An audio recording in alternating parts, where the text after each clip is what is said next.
Shush Part 12, A New Threat. After I returned to the U.S., things settled down, at least on the surface. I spent a few days off the grid, clearing my head, and trying to reconnect with something other than missions, objectives, and targets. Sarah was relieved when I finally called, but the conversation was brief. I didn't want to tell her about Orlov, or the fact that Black Veil was much larger than anyone had thought. But I knew better than to let my guard down for long. It wasn't even a week before Lambert reached out again. "Sam, we need to talk. Something's come up." I was already packing my bag. "It's never over, is it?" Lambert sighed. "No. Orlov might be gone, but Black Veil isn't dead. We've intercepted intel suggesting a Splinter group is already moving to take his place.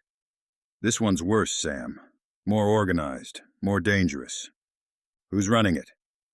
We don't know yet. But here's the kicker. They've somehow gotten their hands on some of the data you pulled from Orlov's servers.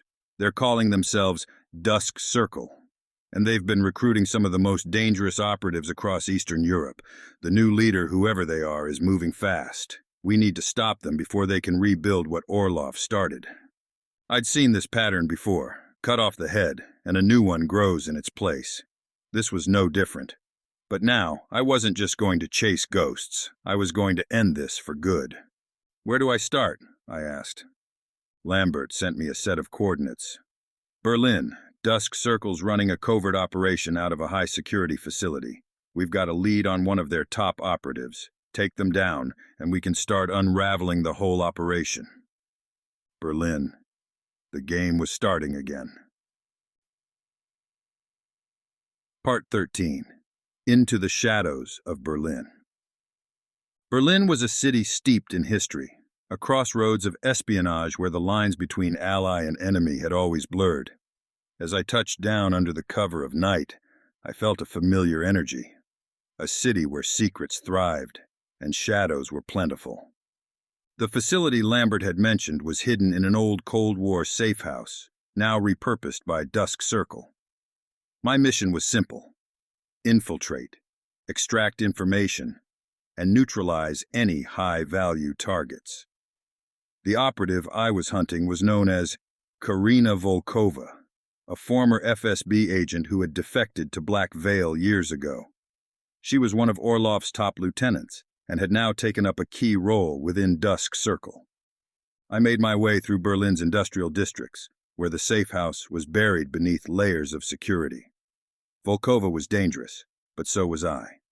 Using the intel from Third Echelon, I bypassed their perimeter and slipped into the facility undetected.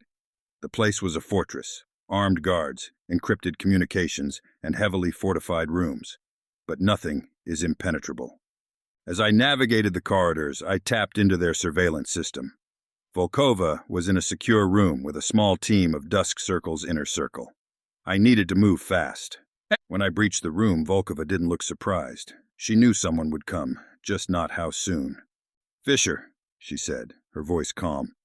"You're too late. We're already moving forward. Dusk Circle isn't like Black Veil. We've learned from Orlov's mistakes."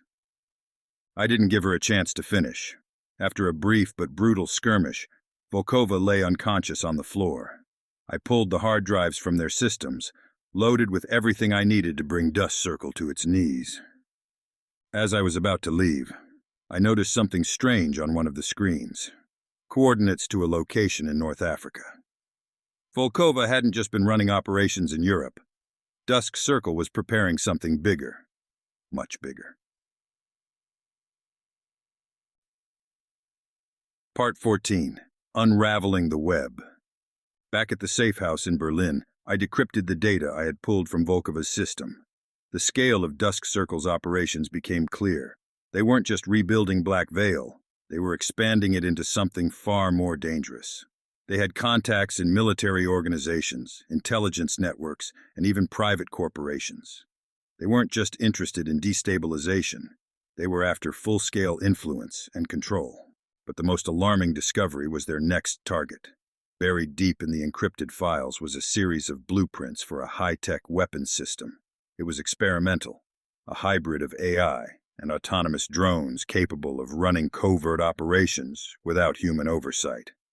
If Dusk Circle could get their hands on it, they'd have an unstoppable force. The coordinates from Volkova's system pointed to a research facility in the Sahara, located within an unmarked desert compound.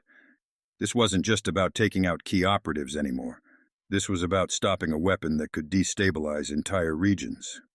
Lambert's voice broke the silence as I uploaded the data. Sam, what are we looking at? Dusk Circle's bigger than we thought. They're after an autonomous weapon system.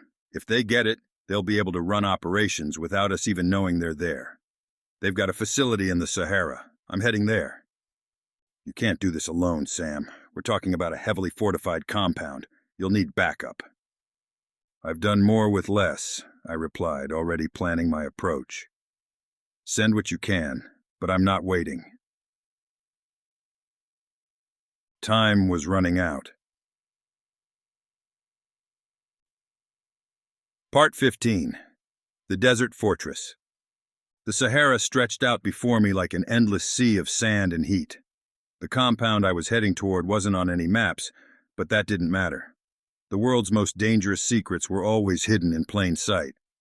As I approached the facility, I could see just how well Dusk Circle had prepared. It was a fortress surrounded by high walls and bristling with cutting-edge security. But I wasn't walking in through the front door.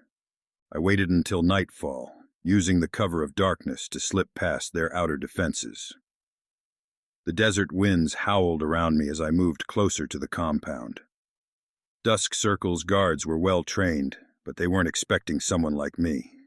I neutralized them one by one, leaving no trace of my presence.